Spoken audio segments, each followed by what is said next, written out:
Hello mga Bicolano, mga ka-online workers. Kasi hindi ko masasabi na BA ako, pero same sa BA, nag-work din ako sa gabi.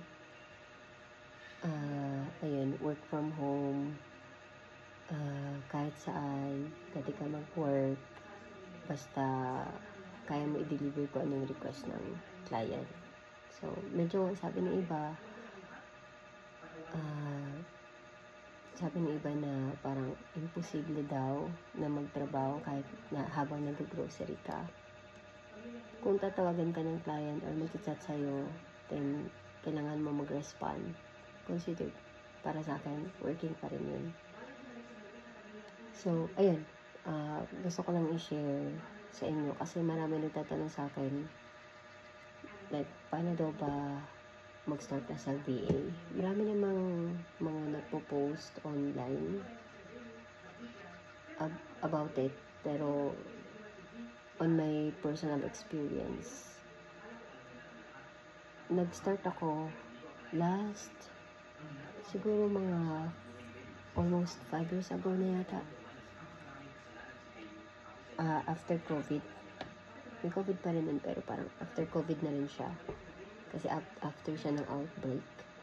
Tapos, na-curious lang ako dahil ang dami palang mga nag-work online. Tapos, habang ako on-site, ginagawa ko yung trabaho na hindi ko naman talaga inaral. Kumbaga, so itong, ayun, cut the story short,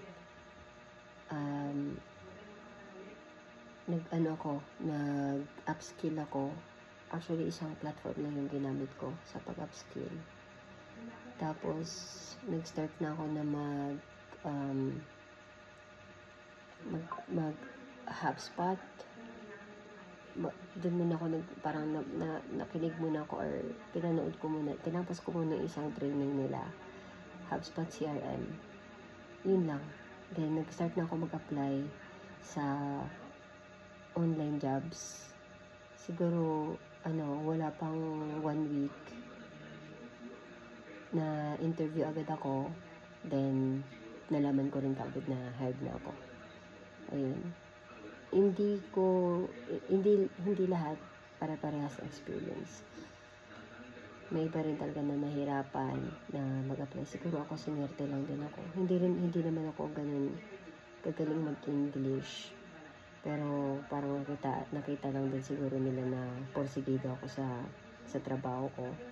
Tapos, basic lang yung mga tanong nila. Parang pang mga fresh graduate lang. Pero siguro ang advantage ko rin kasi dahil matagal na ako nagtatrabaho on-site. Tapos meron din akong sales experience. Marketing agency yung pinag-workan namin, supporting the parang rev ops, supporting sales. Ayun, hanggang ngayon nandito ako. Then nagbago ako ng mga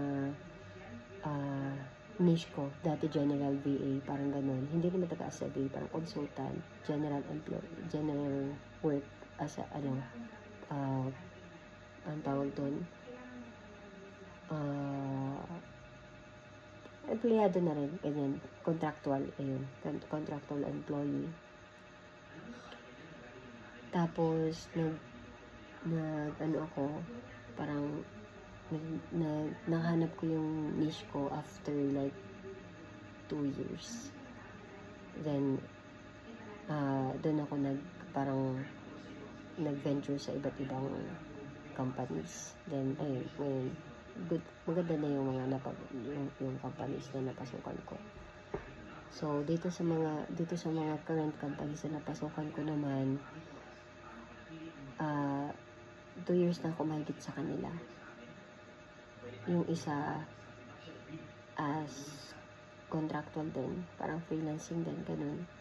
Then, dito naman sa isa, meron na siyang company na registered dito sa Philippines. Yun lang. So, yun lang muna sa ngayon. Mag-share ako sa inyo ng ibang information about parang becoming a virtual assistant or becoming a freelance consultant, ganyan. Ang niche ko pala is more on the technology, marketing technology, automation. So, yan lang muna. Thank you so much sa pakikinig. Bye po.